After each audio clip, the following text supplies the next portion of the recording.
Hello everybody. So, as the title of the video says, I tried Fury prot in Hardcore WoW.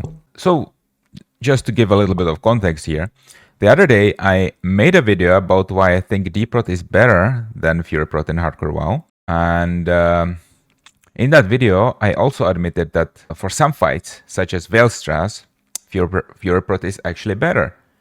So, with that in mind, my raid leader has asked me to try out Fury prot to practice it, right? So yeah, I agreed to do it for one MC raid, and now I'm here to kind of share how it actually felt, because, you know, even though I always advocate for D-prot, I never actually played Fury prot in hardcore on a pure kind of theoretical basis.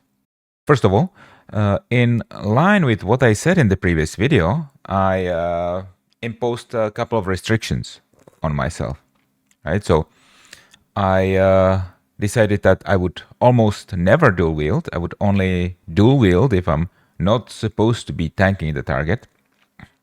I would almost never pop Death Wish.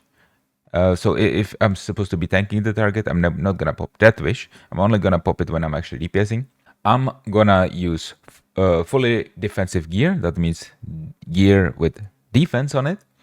And I go 5 points in deflection, thereby losing a couple points in defiance talent, which actually gives you a threat. So those were non-negotiable for me, since this is hardcore. And all of the advantages and disadvantages to tanking like this are within the bounds of that. So keep that in mind. Let's get into the disadvantages first of Fury prot, like in general, right? Within those restrictions. So threat is better. It was slightly better because you benefit from those world buffs better, right? It wasn't massively better because I was mostly just using one-hander and a shield. But, you know, comparing it to a deep prot, it wasn't that much better within the bounds of those restrictions. Now, what I found, what I realized that I haven't even mentioned in the other video, what was really problematic is taunting. So first of all, you can really feel the 2-second longer CD on taunt. That's one thing. I felt it more than you know, I thought I would feel it.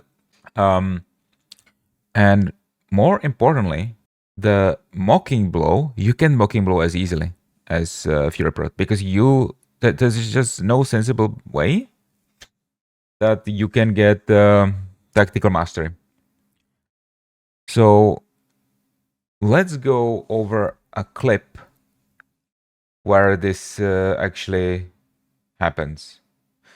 So here we're pulling one of the lava packs in Molten Core. I'm assigned to tanking the Flame Guard. I taunt it. Right? I'm taking it out of the group, and my taunt is on CD. I get stunned, and now I need to mocking blow. But, you know, I try to mocking blow, but you see I have no rage. I have no rage, and I need to actually attack to generate rage before being able to use that mocking blow.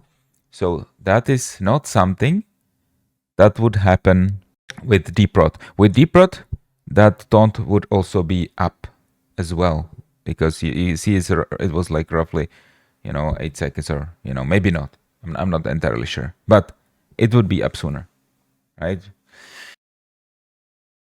So yeah, and recap disadvantages.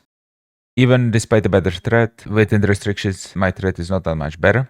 I don't have the mocking blow instantly available. I don't have the intercept. And then everything else, you know, on top of everything else that I said in the original video. Some of those things are longer CD and taunt, 5 seconds less on shield wall, less defense, potentially less parry if you go to the usual route. I didn't go to the usual route, so I have the full parry in this case, but those are the things. And then, of course, I have many more reasons for playing D-prot, for preferring D-prot, but I will refer you to the original video for that. Now, let's go a little bit into the advantages then. So, what is definitely good is that I can quickly swap to just doing DPS if I'm not needed as a tank. And I just DPS in my tanking gear, right? And if something goes wrong, I can always swap to sword and board, and I can become a tank. That versatility is definitely nice. Especially since my raid, they usually go very fast, and I'm not able to swap between pure DPS and deep prot between bosses because they're just always on the go. I can barely get a food buff sometimes, they're just always running. So the versatility is definitely something that I found very nice. And of course, the big advantage of Fury Prot is that on untauntable bosses where I'm off tanking and I'm supposed to be second on threat, it works very well. I equip my dual wield and I'm just chilling, sitting second on threat. Now, it's much harder to do that with Deep Prot. Deep Prot needs to generate rage by being hit by the boss. Pure Prot doesn't. So for sure, that is a huge advantage, and it really goes in line with what I said in the original video. But if the boss is not a DPS race, then I still believe all tanks should be Deep Prot. So all in all, tanking as Fury Prot for one raid did not end up changing my mind at all. In fact, it has only hardened my stance further because of the mocking blow thing, which I hadn't realized originally. And yeah, the conclusion is Deep Prot, in my opinion, is king for hardcore, and Fury Prot has its place on some bosses. And maybe in the future I will make a video where I give a complete list of those bosses. But yeah, that's it. So thank you guys for watching, and I'll see you in the next one. See you. Bye.